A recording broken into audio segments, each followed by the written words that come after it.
እህታችን እዚህ ጥያቄ ትጠይቃለች። ምን ትላለች? እናትና አባቴ ረመዳንን ሙሉ አልጾሙም በህመም ምክንያት፣ አሁንም ስኳር ያማቸዋል።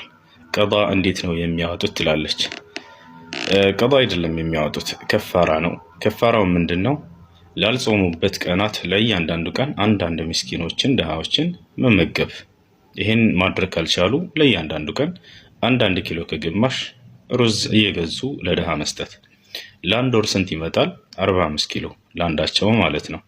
ለእናትሽ 45 ኪሎ፣ ለአባትሽ 45 ኪሎ ያለፈውን ረመዳን ስጭላቸው ለድሃ ገዝተሽ፣ ለሁለታቸው በአንድ 90 ኪሎ ማለት ነው።